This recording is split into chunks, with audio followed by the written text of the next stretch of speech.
Hi everyone, welcome back to MTG Mystics, a limited podcast for Magic the Gathering. My name is Steven. And I'm Nick. And today we are not talking about March of the Machine. We're actually going to be talking about a couple of our favorite draft sets that we have both played. Now, to get into a little bit of what that entails, Nick and I have been playing Magic the Gathering for around the same amount of time. My first pre-release was Core Set 2015, and yours was... Core Set 2015. There you go. So we've been playing for about the same amount of time. We've probably taken little dips in how much that we've played limited at slightly different times. But so we have roughly the same types of sets that we have played together. Now, a lot of times when you see these top limited sets of all time lists, they include formats like Original Innistrad that, I don't know about you, I've never played Original Innistrad. No, me neither. Who's got the money? So you might not hear us talk about some sets where you'd be like, wow, I really thought that would be up there. That's probably a big part of the reason why. Now, before we get into that, as always, we'd like to thank The Metagaming for hosting us here and allowing us to use their recording equipment. As always, if you want to get any sealed product, any TCG supplies, binders, sleeves, deck boxes, all of that, you can buy right here. You can buy online at the Metagaming's website. Use the code POD5P for a 5% discount at checkout. And if you want to come down and draft with me, please come down and draft with me on Sundays. At 2 p.m. At 2 p.m. Heck yes. Not a minute later. So what I've done is I've picked out my top 5 favorite sets that I've drafted since starting back in 2014. Is that also what you did? You think maybe we can go back and forth with our top 5? Yeah, roughly. I mean, we'll have a little bit of overlap. I'm sure we picked a couple of the same sets. And I will quickly point out there's a couple of sets that I've drafted like maybe once or twice that I quite enjoyed, but I just don't feel confident enough in saying it's one of my favorite sets. For example, I played Modern Masters 1 once at MagFest 2017 with 7 other random strangers. And it's one of my favorite drafts I've ever done of all time. Played this sick blue-white affinity deck that somehow managed to play Cryptic Command. It was great. Whoa. My one loss was to Red-White Giant Tribal of all things. That's so weird. Right? But it's the only draft I've ever done of that set. So I don't feel confident in saying, you know what, Modern Masters 1 is really up there for me. I just know I enjoyed that one. Another one that is going to be missing for me. I didn't play enough original Khans of Tarkir. I didn't draft it at all. So totally fine. I know that's one that people really, really love. And I have fond memories of it. But I was a stupid little Magic baby when that set was out.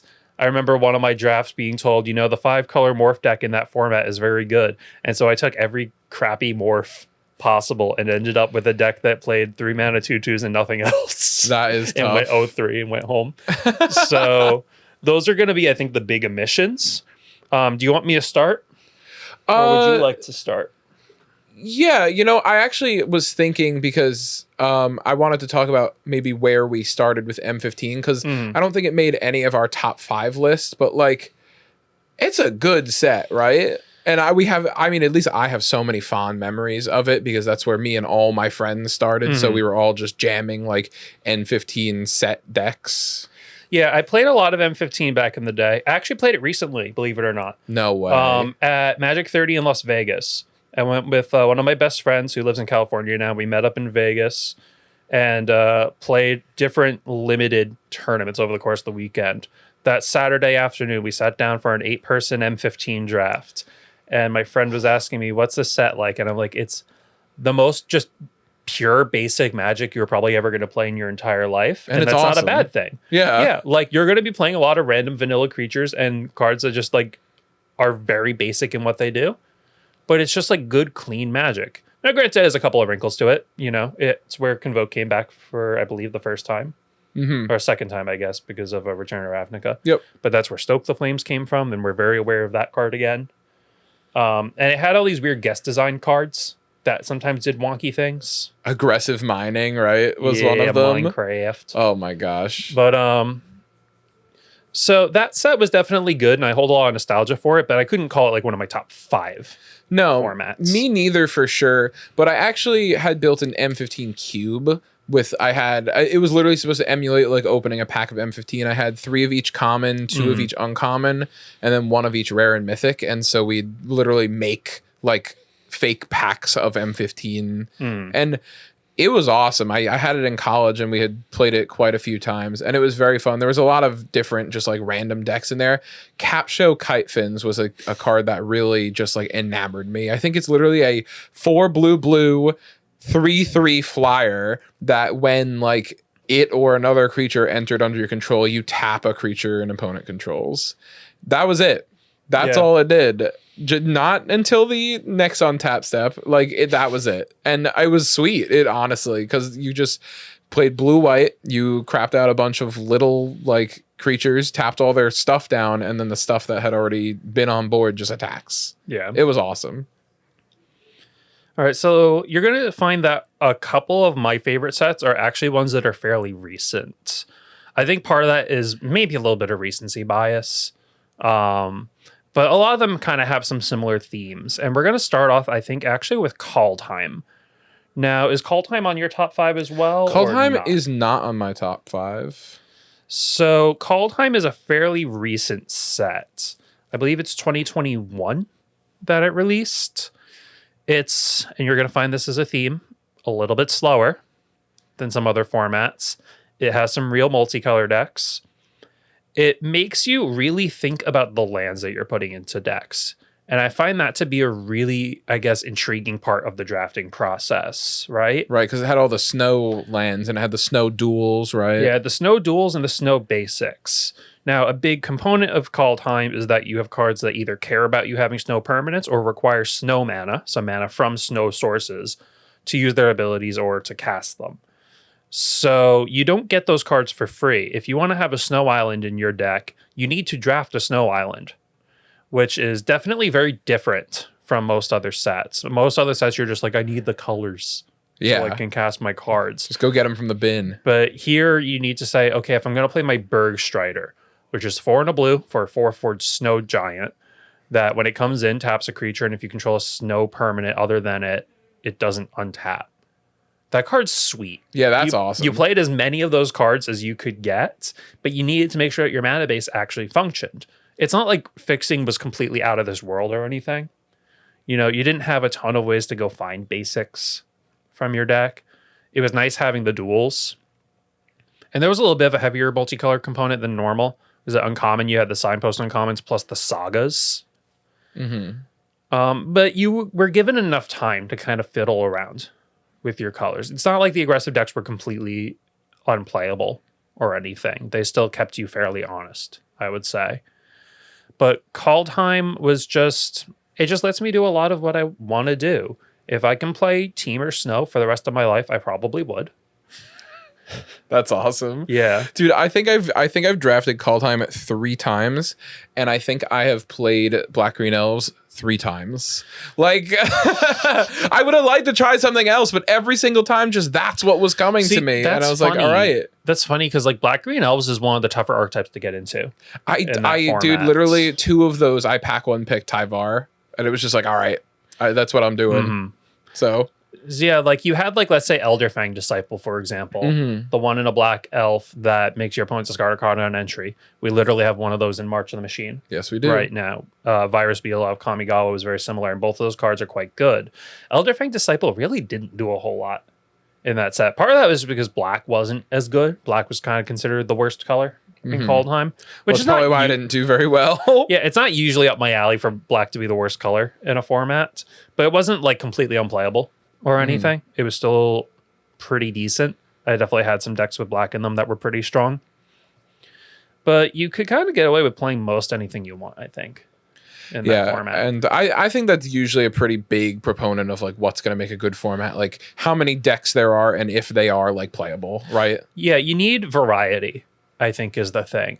You play Phyrexia will be one over and over again, and it's going to be the same creatures turning sideways over and over and over and over again. I want to have those fast games sometimes, but I also want to have some games that go really long. Right. So you kind of go back and forth on that. That's about all I have to say about Call Time. Why don't you share with us? So the number 5 on my list, and I don't know how you're going to feel about this one. After today, I looked through all of the sets just to make sure I was like, oh, am I correct about this? And I am. M20, core set 2020 is my number 5. That set, I drafted it quite a bit, and it just had so many cool things to be doing. My favorite, of course, being blue-green or Teamer Elementals. Super cool. Risen Reef is one of my favorite limited cards, probably ever. If we had to do like a top 5 limited cards, like commons and uncommons ever, that card would probably be really close to number 1.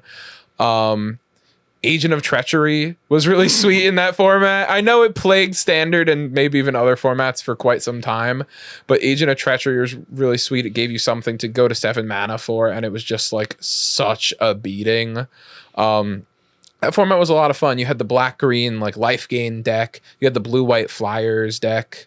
One of my favorite cards in there was like Bloodthirsty Aerialist. You remember that one? Yeah, I remember. One black for a 2/3 flying. It was like vampire bat or something. I don't know. But whenever you gain life, you put a 1/1 counter on it. And not only was there a life gain theme in there, there was also the lifelands. Now, wasn't black white the life gain deck for that format? Honestly, it probably was. I just didn't play it. I played it black green. If I remember correctly, black green had more of like this almost like morbid thing going on. Yeah, you know what? I think I'm thinking of one specific deck I drafted. I think you're right. But I think green like loaned itself to it, and that card was just like really good. And there was also like flying synergies as well in white, so it made just like, I think everything really intersected very well in that format, and I played a lot of it, and like drawing my entire deck with Risen Reef was awesome. So I do a lot to get that feeling back. So just to review Risen Reef real quick, because it's come up a couple of times here. 1 green blue for a 1/1 elemental. Am I correct on that? So 1/1 for 3. So when it enters the battlefield or another elemental enters the battlefield under your control, reveal the top card of your library. If it's a land, put it onto the battlefield tapped. Yeah, tapped. Otherwise, put it in your hand. Yeah. Yeah. Yeah, so whenever you play it or another elemental, it just draws you a card or ramps you.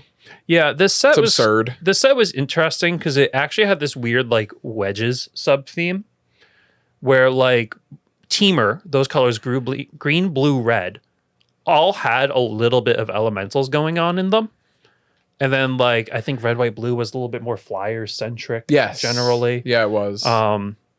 They each had a legendary creature that was supposed at to Mythic. Yeah.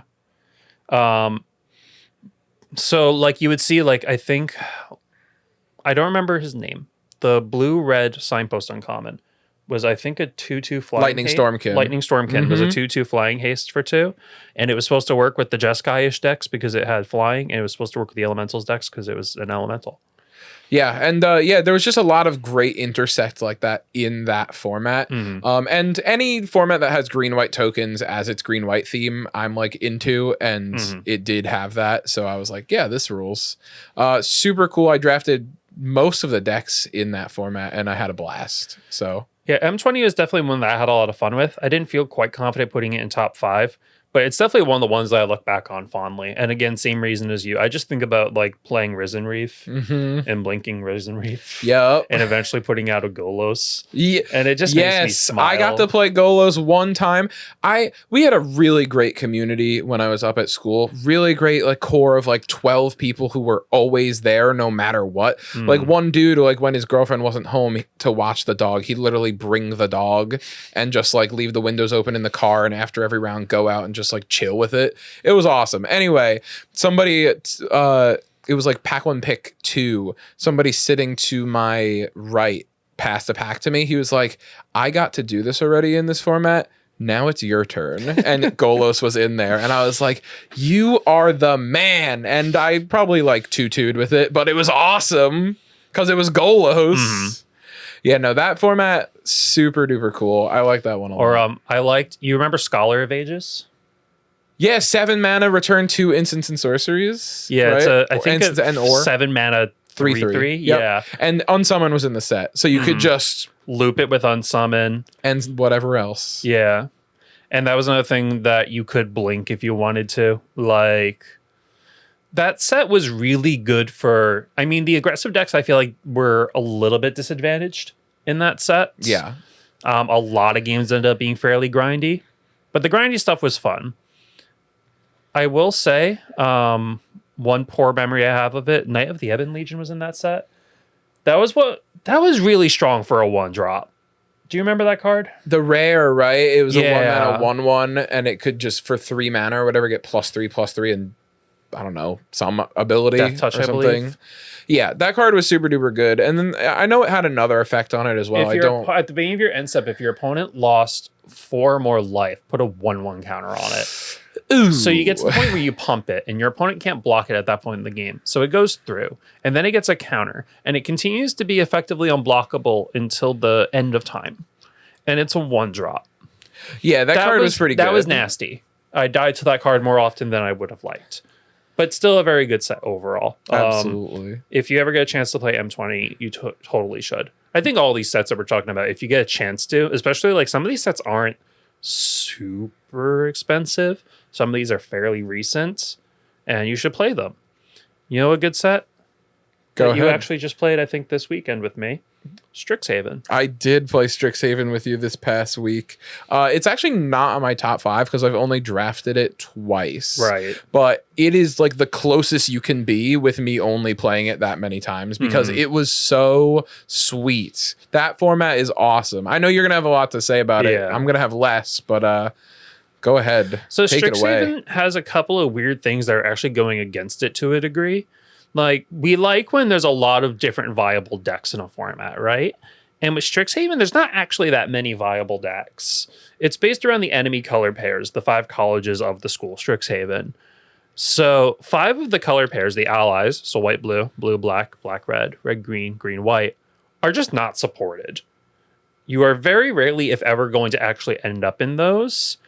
And it's almost always a mistake if you do. They don't really play well with each other or whatever. And of those 5 color pairs that are supported, red-white is barely supported, I would say. I will say, I played against someone actually this weekend who had a quite strong red-white deck that was able to give me a good run for my money. But it's tough. Like, it has this whole, like, exiling stuff out of your graveyard for value theme. And it doesn't do that fast enough to really be able to get under the slower decks of the format. And at the same time, the grindy plan falls apart when the slower decks of the format are able to do crazy things if you give them a little bit of time. Yeah. I'm gonna say it because it's my big claim to fame with Strixhaven. My first Strixhaven draft, we were talking about it in the Discord for the meta gaming link somewhere, maybe down below. Who knows? Who knows? Go Google it. But nerds. we were talking about like, oh, you know, we don't have enough Phyrexia all we won today. Maybe we'll draft Strixhaven or Streets of New Capenna or Kamigawa. And I was like, you know what? I heard Strixhaven's really good. Let's do Strixhaven. And everyone was like, maybe, blah, blah, blah. We didn't decide. So I put all my eggs into that basket. I said, I'm going to watch like a bunch of videos about Strixhaven. I'm going to read articles about it. And I'm just going to hope that that's what we're doing. I walked into the store, like in my head, like, all right, I'm going to force Quandrix. I'm just going to force blue-green and maybe blue-red if that's what happens instead. And you pulled out the Strixhaven box and I was like, yes! And I 6-0'd with it. I did not drop a game that day because nobody else was blue-green in the pod. And I got the most bonkers Quandrix deck ever. That deck was so good. And I did not drop a game. So fun. Yeah. It was super, super good. With the lessons especially. Lessons were awesome. Yeah, lesson learn is a fun mechanic. So to review that, lessons are instants and sorceries that have the subtype lesson. You may put them in your sideboard instead of your main deck, and whenever you play a card that instructs you to learn, you may choose a lesson card in your sideboard and add it to your hand. You have to reveal it. And if you don't choose to do that, you may instead discard a card and draw a card. That mode does come up sometimes, but it's a lot rarer than just playing the lessons. This is actually fairly similar to Call Time in a way, where it makes you kind of play this little sub game during the draft of having not just like your 23 playables, but also like the balance of like how many of these lessons am I supposed to have, and do I have enough cards to actually go get them? I've definitely played some drafts of Strixhaven here where I sit down and like I play my first learn card and I have a pile of 10 of them. It's like, what do I It's just pick? like, do I need a 6/6 here? Because I could just take like the Quandrix Elemental thing, or I could take removal or card draw or expanded anatomy and just put 2/1/1 counters and vigilance on something for the turn. Yeah. At that point, you're literally just like sideboarding in the middle of the game. Yeah. And that is very unique, right? Like, when does that happen? It also makes environmental sciences such an important card. Yes. It's a 2-mana lesson. It's colorless. Most of the lessons are. It's a sorcery that says search your library for a basic, put in your hand, shuffle, gain 2 life. And so what that means is as long as you have one of those in your sideboard, every card that learns is also mana fixing. And it's hard to overstate how important that is. That's such a big part of the strategy every time I play the format, unless I end up in Silverquill specifically. Again, with color pairs, Silverquill is the one like aggressive deck of the format that's black-white. And it is definitely strong when the pieces come together, but it's not as easy to audible out of it the same way that the blue X decks are, Quandrix and Prismari, so blue, green, and blue, red. Mm-hmm. Again, weird how it's similar to Call Time in that teamer messes are a really fun thing to play. Yeah, they're a blast. In my Quandrix deck, I splashed 1 red. Guess what card I splashed for? It was not a rare or mythic. Guess what card I splashed? Unless you remember. I don't know if I played you that day. I don't think we played against each other. Was it a red burn spell of some sort? No. It was a multicolor card.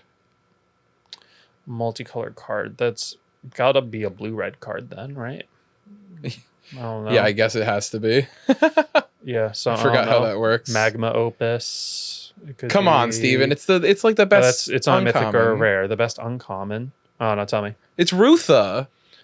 Oh, Rutha. That card is so cool. Yeah, Rutha's fun. That card is so cool. There were so many times where I just learned fractal summoning or whatever it was called from my lesson pile, and then instead of getting like a 9/9, I got 2 7/7s, and that was just like disgusting. Yeah, yeah. So the format has kind of comparatively few decks to play, but those decks are really easy to get into for the most part. They're fairly well balanced overall. I would also say that the Witherbloom green black can be a little bit tricky to put together, but it's got green in it. And in this format, it's very easy to splash. So it's kind of like whatever colors you need to get your bombs online. The life gain theme is a little bit iffy.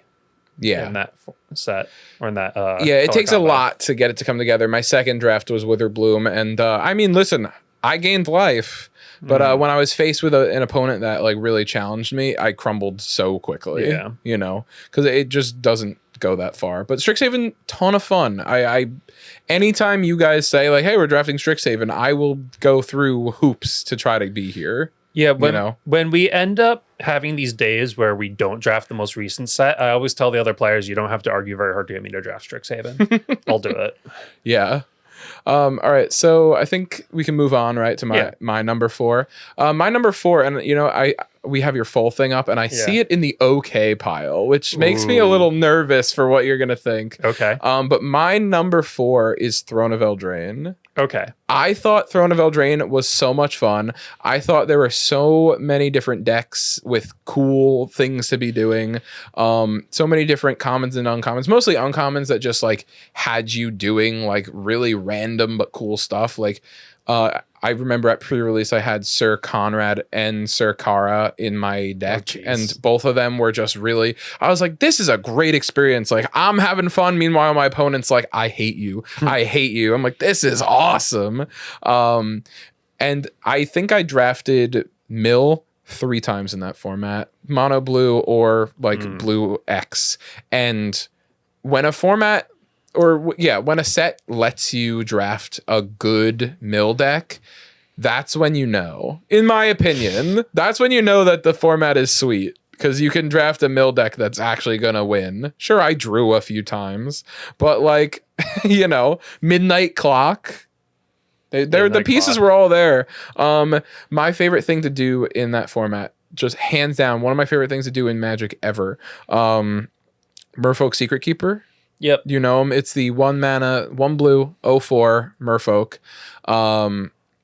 It's literally just an 0/4, but it has the adventure mechanic on it, which it's an instant or sorcery, and you can cast it for the instant and sorcery. It goes to the adventure zone or whatever they called it. It goes on an adventure, which counts as it being in exile. There you go. It goes on an adventure. You do the storybook page pretty much, which for that one was target player mills 4 cards. So you do that for 1 blue. That one was also 1 blue. And then next turn, whatever, you play your Merfolk Secret Keeper. If you're lucky enough, if you drafted enough of them, you go on an adventure with another Merfolk Secret Keeper that turn for the 2 blue. And then all you pretty much have to do is play, I think it was called literally Run Away Together. Yeah. Is that it? It's 1 in a blue for an instant. Return 2 creatures controlled by different players, I believe. Yep. So you return your Merfolk Secret Keeper and you return their best thing, and then you just go on the adventure again. Okay, they're already down 12 cards. Like, it's not going to be hard. Just play a few more things, like the counter spell in that set milled them for 3, I believe. Like, it was all the pieces were there, and it wasn't super hard to assemble. And it was just like, honestly, if I lose when I'm playing mill, it's like, yeah, I get it. But like, if I win, I feel on top of the world. So quick little tangent, Merfolk Secret Keeper. Someone cast that against me in Modern once. Okay. That's you crazy. wouldn't believe the circumstances. Can you tell me? It was at Magic 30 Vegas. I went to Modern Friday there, brought my Bad Jund deck. My round 1 opponent sits down, plays the Secret Keeper on turn 1, and then plays Lord of Atlantis. Okay. It was Merfolk Tribal. Okay, so they had an 0/4 that became a 1/5, and it was just... I don't remember. There was some other like good reason to have it, but I saw it and I was just like, oh my God, this is great. Yeah, I don't win. Oh, no. No, not how Jund works.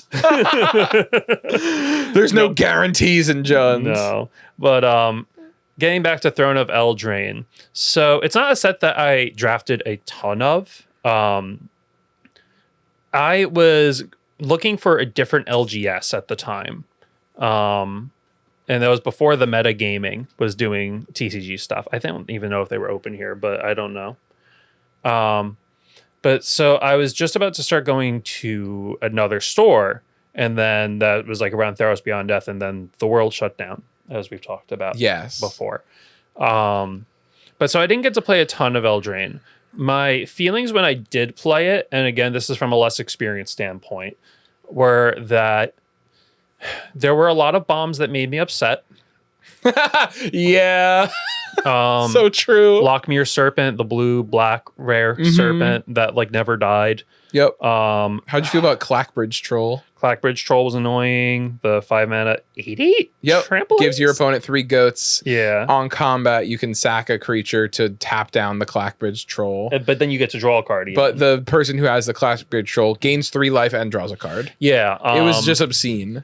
The Great Henge. Great Henge was in there. Great Henge was annoying. Yeah, there was a lot of, and that's why I liked it though, because there were so many just like big cards, but they never, almost all of them, in my opinion, never felt too big. Clackbridge Troll was a little bit much. Clackbridge Troll, Lockmere Serpent. I will say I had a game, I don't remember if it was pre-release or like first week of draft, where my opponent, who was a very good player, who still kicks my butt regularly, managed to resolve an Oko and an Embercleave against me, and I still won somehow. Holy crud. Yeah. That's so funny. Both of those were crazy as well. So I found that to be a little bit of a turnoff. I also felt like, I don't know, people talk about Eldraine pretty highly in general, I find, when I find people talking about it outside of here. And sometimes they're like, it was cool that the monocolor decks were viable. And I don't know that that's actually true. They were to different extents. The mill deck could very easily be mono blue, and I ran it as mono blue at least once, and it was totally functional. But definitely the other ones kind of, if I remember correctly, definitely struggled a bit. But mono blue is definitely a possibility. Yeah, like they had this mechanic Adamant that gave your spells a bonus if you spent 3 mana of the same color, which was generally supposed to be in these monocolor decks. And I was excited about that because I feel like monocolor is kind of cooler than it's given credit for and is usually not playable in limited especially. Yep. Even in constructed, like there's often not a great reason. Like mana bases are very good these days. It's kind of free to have a second color in a lot of decks and a lot of formats. But these adamant cards just weren't very good was the problem. There was a few of them that were nice. Like, okay. Remember the 3 mana 2/3 like clockwork guy that he was literally just a colorless card and it had adamant draw a card. So 2/3 that drew a card like sometimes. Pretty often, honestly. Yeah, in my experience. And there was a red removal spell, but that you couldn't get because it was a high pick in general that had adamant on it. Some smell. But I found that to be a little bit disappointing. In general, I kind of get annoyed when formats have these promises of certain things being viable and then they just end up totally not being. Yeah. And I don't know that's 100% true with Throne of Eldraine. Again, I didn't play a ton of it. But that's how I felt. But I totally respect that being at the top. Like I said, I've heard a lot of people really highly praise it. Yeah. So maybe if I were to give it a few more goes. Yeah, I did want to talk about one card in specific that I really enjoyed playing during that format. That was Sundering Stroke. Do you remember it? Remind me. 6 and a red, so 7 mana sorcery. Deal 7 damage divided among, I think it's literally like any number of targets. It's 3 targets? Yeah, it's 3 targets. But if you did 7 red mana for it, it deals 7 to all 3 of them.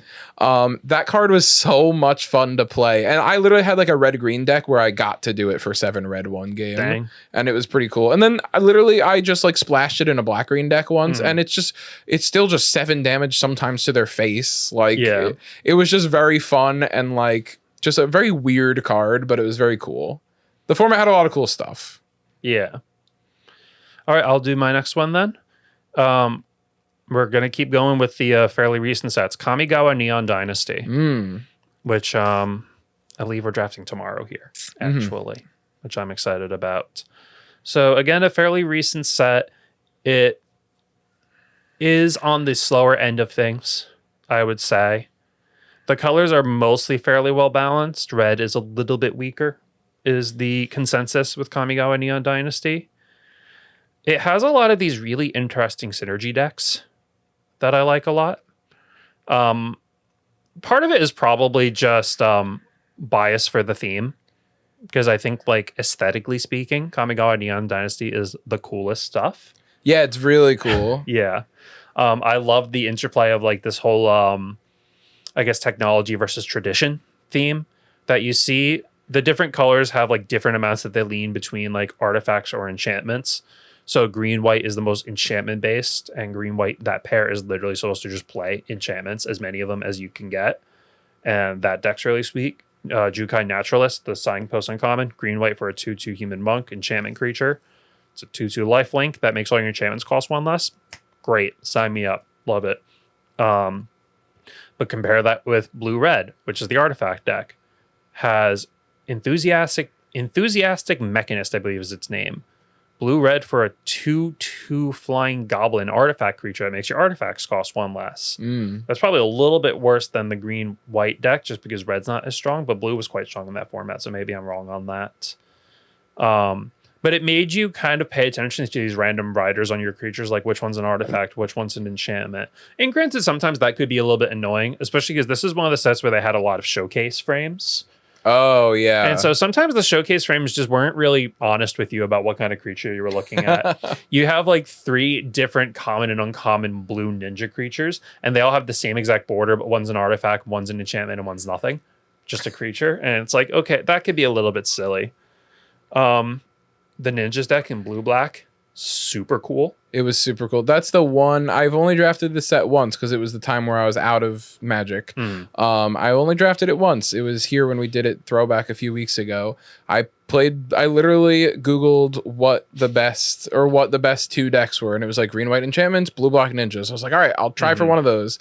And I got the 3 mana removal spell at rare for my first pick, and I was like, all right, a segue in.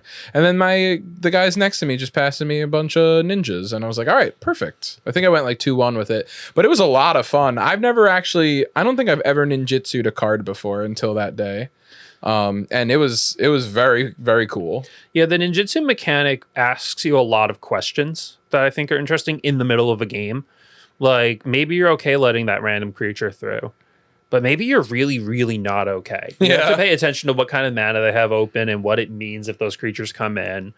It's very helpful to know a lot of the commons and uncommons that could come in, But the rares can really bust you up something fierce. In general, the rares aren't super overwhelming. Like you had like the dragon cycle at Mythic, Atsushi and friends. And those were all like first pickable, very good cards, but none of them were like, wow, I can't win the game anymore now. This is down. They were all just like strong and cool cards. I love that entire cycle. There are a lot of interesting kind of build around cards. Brilliant Restoration is one that I find to be really interesting. It's not necessarily good. 3 white, so 7 mana total for rare sorcery. Return all enchantments and artifacts from your graveyard to the battlefield. Okay, that's pretty cool. So yeah, if you could build that deck, like that could be a solid finisher. I guess but when tough that's to make work. I guess when that's pulling creatures back, like it's good. You know, because there's a bunch of enchantment and artifact creatures, right? Yeah. Yeah, so you just have to pay attention to what riders are on your things. Again, you see this theme through the sets that I like. They have these little mini games that you play during draft of like, it's not just I need 23 playables. I need to be paying attention to these other things. Most of the decks were fairly playable. Red Green, I think, is the one that like really kind of flopped. It had this whole modified creatures right, theme that rarely came together. And like I said, most of the rares were fine. Invoke the Ancients will always upset me a little bit, but... Can you tell me what it does before we move on? Yeah, so 1 green for a sorcery. There was this whole cycle of invoke the whatever cards so that funny, were all dude. 1 XXXX, where X is a colored mana. The green one said make 2 4/5 tokens. Cool. Put a vigilance counter, a reach counter, or a trample counter on each. So you get 2 of those 3 counters, and you put 1 on one and 1 on the other. Okay. I don't think that 5 mana cards should make 8 power and 10 toughness worth of creatures. I think that's just like a design thing that you shouldn't do, Wizards. Look me in the eye right now, Mark Rosewater, and promise me you will never do that again. I know he will. He definitely will. Mark Rosewater hurts me all the time with his decisions. So it's only him. Moving on. My number 3 is the same as your number 2, I believe. So I guess we can talk about them together. Yeah, I haven't been doing mine in a particular order, but oh, well, I have. That's so fine. Let's talk about it together. The number 3 on my list is Dominaria. Original Dominaria. Yep. Yeah. So good. That format was so good. I did not get to play it nearly as much as I would have liked, and I got to play it quite a bit. So there was just so many different things to be doing in that format. The historic like keyword was a really cool new thing that brought relevance to just like random like, oh, an artifact actually triggers this thing now. Like Skittering Surveyor was first printed in that set, and it was like my Skittering Surveyor is also like tapping their creature or whatever. Why don't you talk a little bit more about it? You probably remember it better than I do. Sure. It was a while ago at this point. So we actually did a Dominaria draft here recently too. It was a couple of months, actually more than a couple of months ago at this point. I think it was sometime during the end of last summer. Yeah, I was. I don't think I was. There was a random then, like. We did it as this big event where you had to pre-register, and the prize was a Mox Amber in Japanese, I think, before we knew it was getting reprinted in Brothers War. But it's a sweet set that, again, has a lot of different types of decks you can play. Most of the color pairs are pretty well supported. I think the only one off the top of my head that's a little bit iffy is like red-white, because they've done this plenty of times, right? Where the red-white deck is like, it's equipments. Yeah, and it's just not good. And like, this set has a lot of strong equipments, but you're not playing cards to make Black Blade Reforged and Helm of the Host better, right? You're just playing those bombs. Yeah. At common and uncommon, you really didn't have the equipment that you needed. And your signpost uncommon, Tiana, yeah, the angel. Yeah, the red-white angel, 3/3 flying first strike. Whenever an equipment or aura enters your graveyard, you put it back in your hands. You know what never goes to the graveyard? Equipments. Never. Yeah. Never, ever, ever. So she was a little bit upsetting, which was sad because I do like that character a lot. Actually, she was fun in the story. I'm going to be honest. I don't think she has first strike. I could be totally wrong, but I feel like Tiana, Ship's caretaker, does not have first strike. Devin in the back, help us out. I really don't think she does. She's definitely got some other keyword, almost certainly. Maybe I'm wrong and she doesn't have it. Oh, she totally does. Why Okay, would I ever not trust you? Honestly, There thank she you for is. that. Thank you. I felt like I played that card enough, and I was just like, this stinks. But maybe, honestly, it's probably true. That body just was not good enough. Yeah. In that format for 5 mana, especially because. Seriously, there were so many cool things to be doing because Kicker was a big thing in that set, and I think they did Kicker really, really well. Like here's another litmus test for me. If your format has Caligo Skin Witch being a good card, that format rocks. That's a 1 and a black for it's like a human witch or something. It's a 1/3. It has Kicker for 3 and a black, so.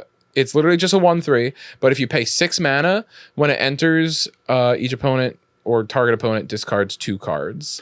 And that wound up being a very good card in that format. Very good common. Yeah, you'll see that a lot of fun limited sets have mana sinks and ways to make cards good early and late. So, like, if you draw a Caligo Skin Witch late, then it's like, cool, I have this random body that's going to help you discard some cards out of your hand. And players often had cards in hand in this format because it was, again, a little bit of a slower format in a lot of ways. But if you were early and you were like, you know what, I really just want to put this 1/3 blocker down, you put down the 1/3 blocker. And it was totally fine. Yeah. I loved some of the black-green deck, the Saproling tribal deck. Saproling tribal That was really fun. Cool. Love my boy Slimefoot. Yeah, they were just really, and I think this is a big thing for Dominaria. This is when they first, I think, started trending towards like, here's a bunch of legends. Yeah. In Dominaria, it was really cool. There was a bunch of characters, and they all did really cool things. Like, I will never forget this deck that I played. It sucked. It was blue-green. I called it 1 Grun because I had Grun. Do you remember? The Lonely King? Grun the Lonely King, 6 mana. It was 4 green for a 5/5. Yep. And then it had Kicker, which brought the mana cost all the way up to, I think, 10. And if it was kicked, it enters with 5 1/1 counters on it. Brings it to 9. It's Kicker of 3. And whenever Grun attacks alone, you double its power and toughness until end of turn. Yeah. It was super cool. There's a 1 mana enchantment that gave +1/+1 and flying to a creature. So that's all my deck was aiming to do. It was ramp out Grun, put that on, hit them for 22. The game is over. And I did it once, and it was so cool. It was so cool. Yeah, that format just had a lot of like things to be doing like that. And gosh, I'm trying to think of some other crazy cards. They reprinted Siege Gang Commander in that set. Yeah, that card was really sweet. Shalai, I really liked playing personally because I don't know if you know what her second ability does. Actually, I do. So Shalai is, you know everything, man. Why would I even challenge 3 you? and a white legendary angel 3/4. She has flying. Other permanents you control have hexproof, and for 4 green, put 2 1/1 counters on each creature you control. Mm-hmm. Yeah. Yep, I'm almost positive. And that was just a lot. That card is like, okay, you have to kill this first to get through to anything. And then, like, dude, gosh, whenever anyone played like Lyra Dawnbringer against me, it was like, okay, this is a nightmare. What was the dragon pair that when you kicked them, you got another dragon off of it? Varric's Bladewing. Varric's Bladewing, and then it gave you the token. It was like a 2 red for a 4/4 flying. And if you kicked it for, I think, 2 and a red, you get another 4/4 flying. Yeah. Kicked it for just 3. Okay. Yeah. Devin's clutching us out right now. Yeah. What a beast. Yeah, that card was super sweet. There was just so many cards. But the thing is, most of them felt beatable, you know, and that was what was important. I think. Was the first set, I think, where I felt like the set has a lot of like strong cards. I don't think they were quite all bombs. But like it had a lot of these like B+ and B level rares and uncommons, but everyone had them. Yes. Because you had that one legendary per pack, which sometimes was a Yargle, but sometimes was like a Danitha Capuchin or something. Yargle was still pretty cool. Yeah. I know that I've played that set a lot. 2 decks that I remember, I was telling you earlier about this red-green kicker deck I had that splashed for Teferi. Yeah, that's so funny. Which was very silly, but it did win. That's the 5 mana Teferi, Hero of Dominaria. And then I remember one deck that did very bad. The only good card was Helm of the Host. That's which a is really normally good card. But I remember sitting there. It's the only memory I have of this deck and of this day of playing Magic, where I had no cards in hand, and I had a Homerid Explorer equipped with the Helm of the Host. Homerid Explorer is a 3 and a blue for a 3/3 Homerid that mills a player 4 cards on entry. I think that is right. So I was literally just pooping out these dumb little 3/3s that mills someone every turn. I'm just like sitting there playing Magic. I'm just sitting there praying as I drop deck lands. I'm like, I really hope you don't draw a useful spell because I'm so dead if you draw anything good. Yeah, he's 4 cards. Yeah, 4 God, cards. that is so funny. I did want to mention before we moved on one more card because I feel like this set had a lot of like funky little things you could build around. Yeah. I don't think it was a good build around, but when I read the text on Evra Halcyon's Witness, 4 white for an avatar, it was a 4/4. Devin, you're gonna have to help me out. This card's so dumb. It's got lifelink, and you can pay 4 mana to exchange your life total with her power.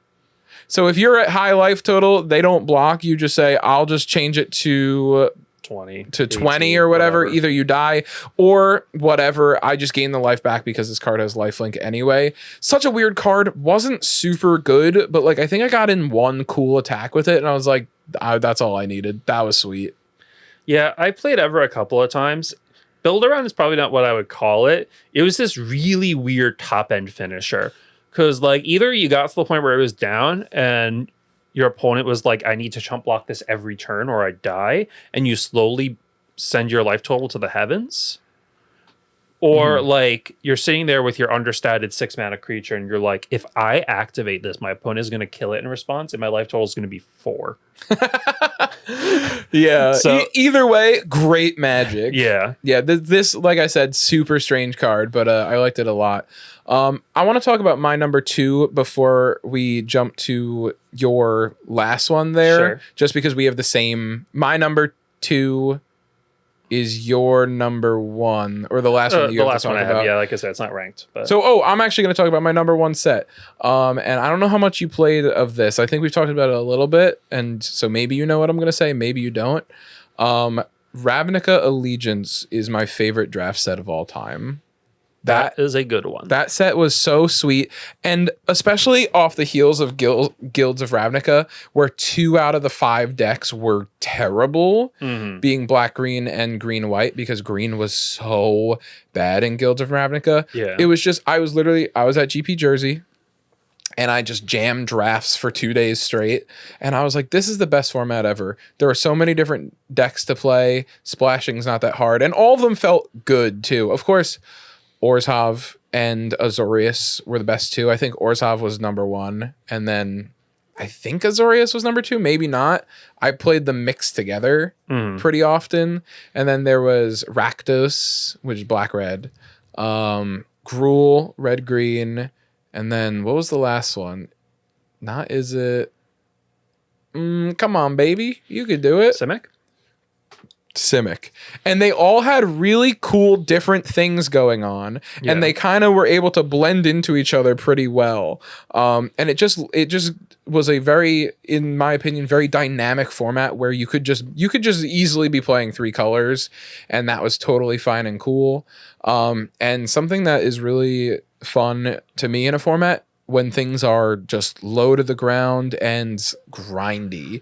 In my limited battle box at home where I save all my draft decks that I do in paper, I have 2 decks that I went undefeated with in that format. They were Orzhov Splash Blue and Orzhov Splash Red. And they were 2 similar but very different decks. Both had Kaya's Wrath and then just like either red or blue, like good cards to splash. And they were just so sweet. There was just so much value to be had out of nowhere. Azorius had that dumb addendum thing that like sometimes you were like, okay, I'll gain an extra 2 life off of my card draw because I'll do it main phase, you know? Yeah. Why not? I don't know. How much of that set did you play? I played a lot of it, actually. It's definitely a higher tier set for me as well. My only real gripes, I guess I would say, with it were that it had this weird problem where there wasn't a lot of great enchantment removal. which was a problem because there were a bunch of very good enchantments. Yeah. Ill-gotten gains at not ill-gotten gains. That's the Ill-gotten dumb inheritance. Urza Saga. Ill-gotten inheritance at common. Yes. The 3 and a black enchantment at the beginning of your upkeep, you drain your opponent for 1, and for 6 and a black and sack it, drain your opponent for 4. Love it. That card is really, really cool. The first time you play the format and your opponent plays it against you, and you're like, oh, I'm dead in 15 minutes. Yeah, you know, that's a long time, but I'm going to lose. Yeah, like I know I definitely lose here, but like it's going to take me a while. And just like common and uncommon didn't have a lot of great ways to deal with it.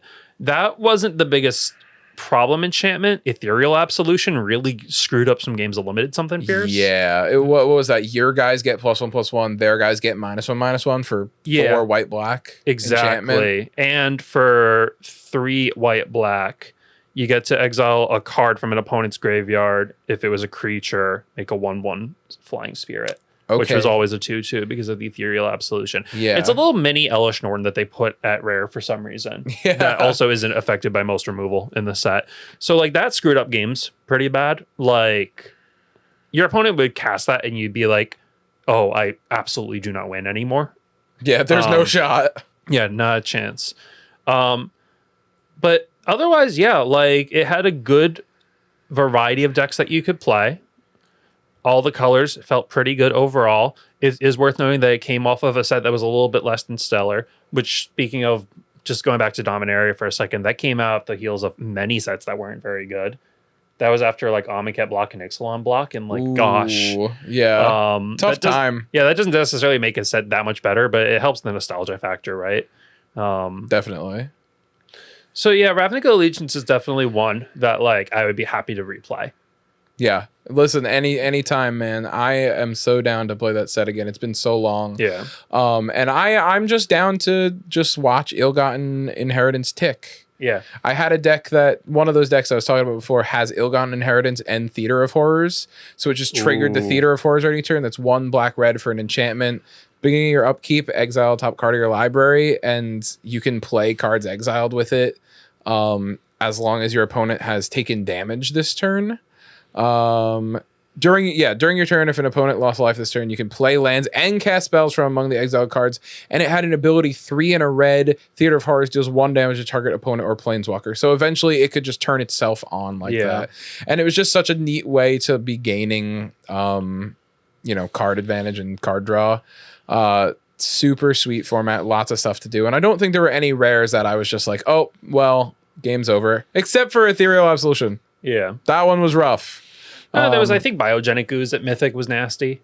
I don't think I got the pleasure of playing against there were a couple. it, There were a couple of Mythics that were rough, but like Ethereal Absolution was definitely like the big one where it was like no set is completely devoid of random rare and mythic bombs, right? Yeah. Like every set, because they have these cards that are made for constructed or whatever, is going to have something that screws with a game of limited. But that's why they're at higher rarities, you know?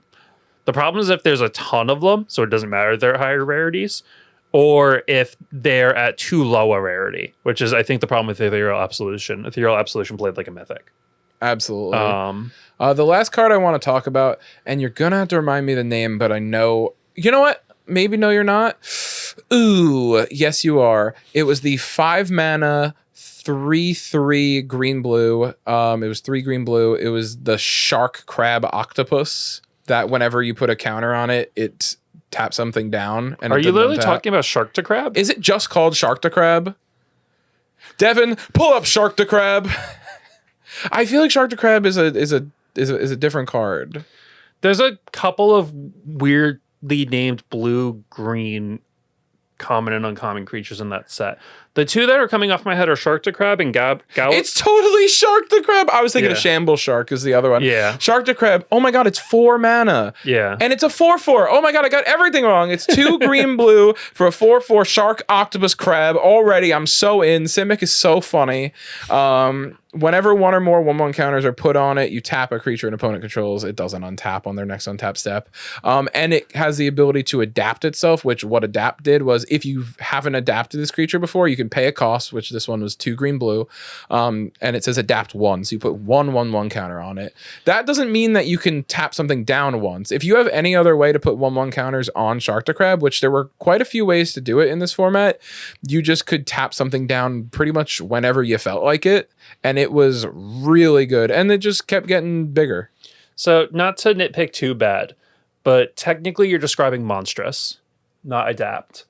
Adapt just says it has no 1/1 counters on it. You get to adapt it. Oh, okay. No, that's a good call. Yeah. Yeah, I forgot. But yeah, Simic was sweet in that set. Shark to Crab is sweet. Adapt is sweet. Yeah, that set was so much fun. So for this last set, it's going to be maybe a little bit of a curveball based on what else we've said so far. Yeah, and it's the last one on mine too. But apparently we both came to this conclusion independently of each other, which is kind of cool. Battle Bond is really underrated, and I wish more people got to play it, and I wish it sold better so that Wizards would make more of it. Yeah. For those who haven't played Battle Bond is a two-headed giant limited set. So you're supposed to be on a team with a friend, and then you play 2v2 matches. The way that drafting works is a little different because you take, I believe, 2 cards out of a pack. Yeah, you and your buddy time. sit on each other's laps, and you take 2 cards out of a pack at a time. You And don't have to do that, but that's what I always did. And I believe you draft 4 packs. Oh gosh, maybe. Because you have to make 2 40-card decks. I think you might draft 4 packs in that. Yeah. I don't remember. So you're kind of building you're kind of building 2 decks at the same time. Which again, fun little deck building twist. It means that you're kind of in all the colors. Yeah. Generally. You just might be in different color combinations than your neighbors. Instead of having 8 teams of 2, it's just 4 teams of 2 at a pod. So it's still 8 players, but the packs do wheel a little bit more often. And there's some weird rules quirks that come with being two-headed giant. It is designed around it a little bit. But let's say you had like a card that said deal 2 to each opponent. Even though you have 2 opponents sharing a life total, it would still deal 2 to each of them, which means they lose total of 4 life, which is weird. Yep. But it means that the card evaluations are a little bit different. Different cards that maybe weren't great in 1v1 are a lot better in 2v2 as a result. There was that lantern that says target player adds colorless to their mana pool. Yeah. So you can just help out your buddy if they're struggling on their Assist lands. was a really cool mechanic. Assist was a really cool. You look at assist and you're like, how could you ever get this in a limited format? Yeah. That was the one. Something to note, they kind of tried to do a 2-headed giant format before this. I think it was almost like a litmus test for it. Do you remember which set it was? I don't know if you're talking about like conspiracy or whatever. Nope. No. Oh, we actually had Oath of the Gatewatch. Yep. Because that was when they did the first 2-headed giant pre-release, and they had Surge as a mechanic. Yep. And you know what? It wasn't great. Surge was a cool mechanic, and I'm surprised, honestly, that they didn't bring it back in Battle Bond. But that was kind of their litmus test. They saw probably, okay, here's where we failed. Let's try again. And they made one of the coolest sets ever. Because 2-headed giant after Oath of the Gatewatch, honestly, I was like, this is kind of not fun. Like, this is a lot. I don't think I'm into this. But then I did like 3 or 4 Battle Bond drafts, and it was such a blast. I literally, here's something crazy, and shows how hyperfixated I was on Magic at this time. 2018 is when this set came out. It came out maybe a week before my cousin's wedding. She was getting married in Vermont.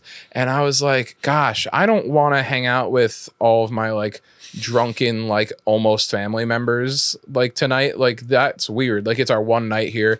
But like, I don't want to hang out with them. I wonder if there's an LGS around. There was one 15 minutes down the road.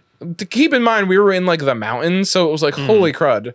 Like, what are the chances? And I met some random dude, which like, honestly, dude, people at the game store were like, yeah, this guy's kind of a loser. That's why no one came to partner with him at Battle Bond. And so he was kind of annoying, but like, he was nice enough.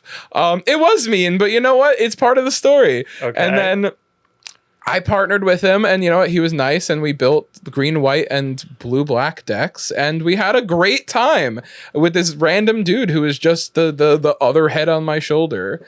And that's the only time I've played Magic in Vermont. Yeah, I think every time I play Battle Bond, I've had a friend that I was teaming up with.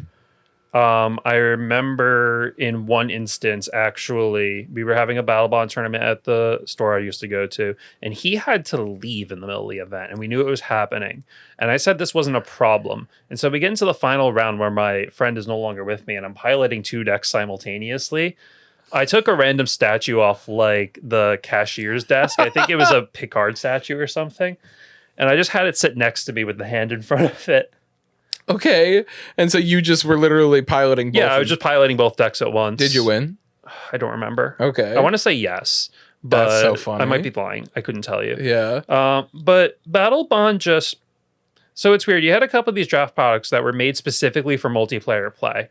In the olden days, it was Conspiracy and Conspiracy 2, which I think are super cool in their own right. Yeah. And these really, days, really good. These days, it's the Commander Legend sets, which are still cool, but not necessarily my cup of tea. They're a sometimes food, as I would say. Me too. Me too.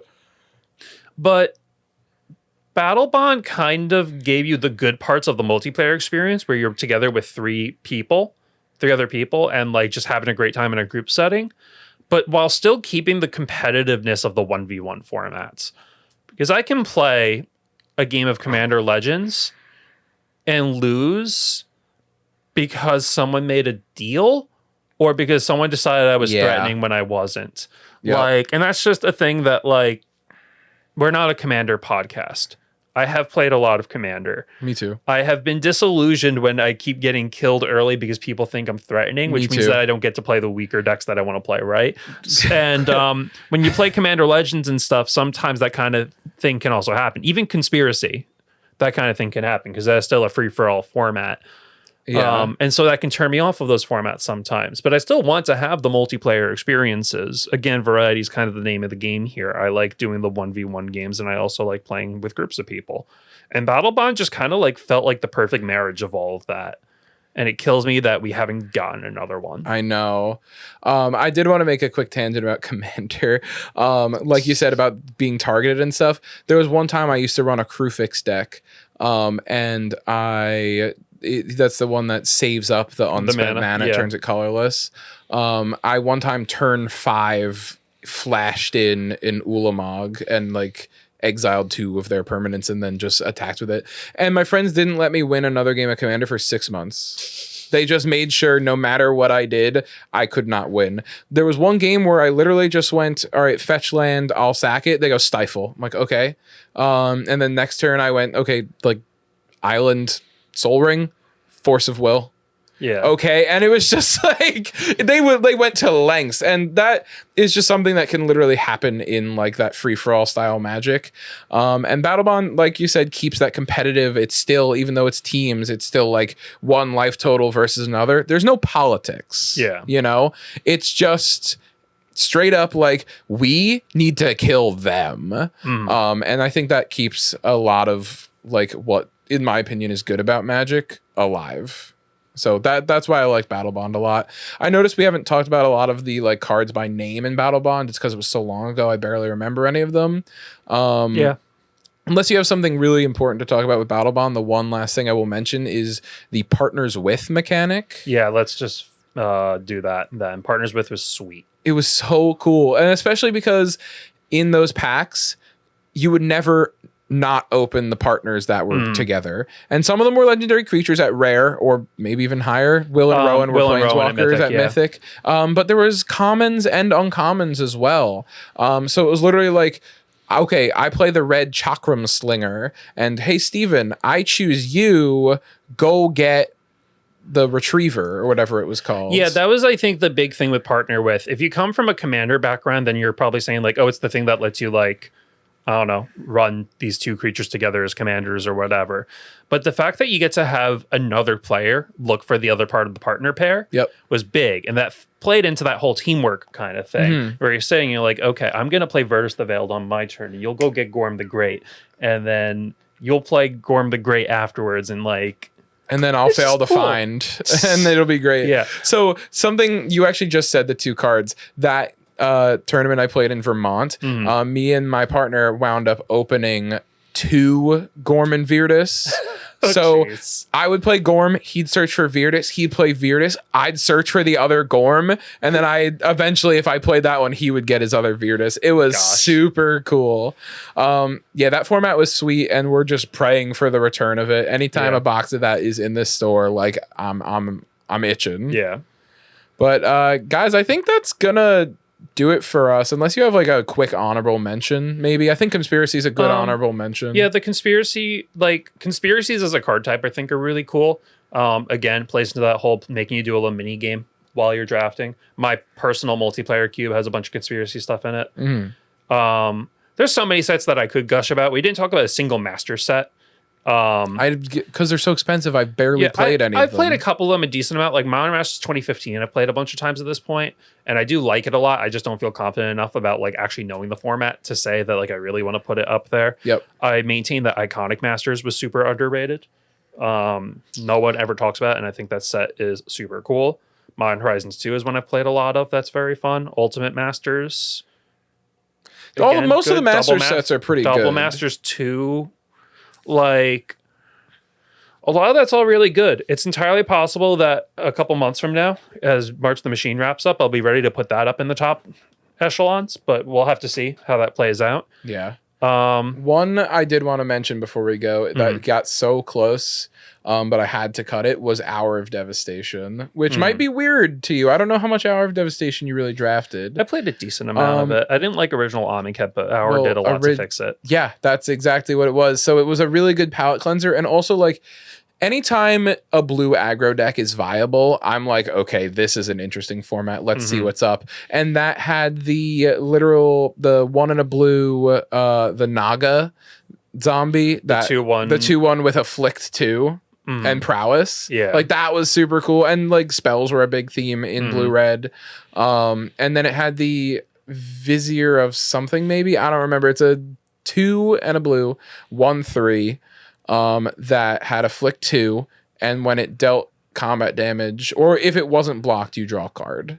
And those two cards together just made like, I'm drawing so many cards, you're losing life no matter what you do, and just like it's inevitable that my opponent is going to lose this game. It's something of Eternal Truths, I believe, is what you were talking about. The uncommon 3-mana creature. Yes, it is. I don't know if it's Vizier of Eternal Truths, but it's definitely something of Eternal Truths. Yeah. But that's my honorable mention for sure. I enjoyed it. And that's when I kind of like got back into drafting. Eternal of Harsh Truths. There we go. There you go. That was close.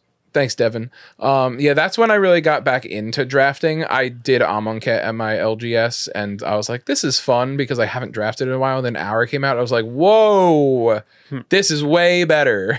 Holy crud. Yeah, I could gush about a lot of the sets that were in our top 5. For a long time. We did for like an hour. Yeah. But even like the ones that like we didn't go over today, like I could probably gush about a bunch of these master sets. I could gush about Conspiracy. I could gush about like, I don't know, War of the Spark, stuff like that. But like we kind of have to cut it somewhere, right? Yeah. So I think at some point we'll probably talk about like, I don't know, maybe we'll do an episode that's just like 5 more sets that were really good that we liked. Maybe an update. Maybe at some point we'll do a sets that we hated, and I'll get to talk about why I think M19 is a sin against humanity, and why Magic Origin sucks. Yeah. And Ixalan gives me nightmares. But we'll get to that at some other point, I think. Yeah, I think so. Guys, I think that's been all for us. Let us know your favorite draft formats in the comments down below. I think the theme of this episode, the takeaway is that limited is the best way to play Magic. You will experience so many more cards and so many different interesting scenarios if you are playing draft and sealed, mostly draft. But that's what we love. We would love to draft with you. Come down to the Metagaming in St. James Sundays at 2 p.m. We're always drafting. We have a Discord link maybe down below. And Friday nights we've been doing random throwback drafts. Like I said, we're doing Kamigawa tomorrow. We did Strixhaven last week. So if you keep on the Discord, then you'll see when I suddenly say, hey, we're doing, I don't know, Throne of Eldraine or something like that. That would be awesome. I would be here. I'll let you know when we get that. But yeah. But all right, guys, thank you so much for listening, and we'll catch you later. Good night. Goodbye.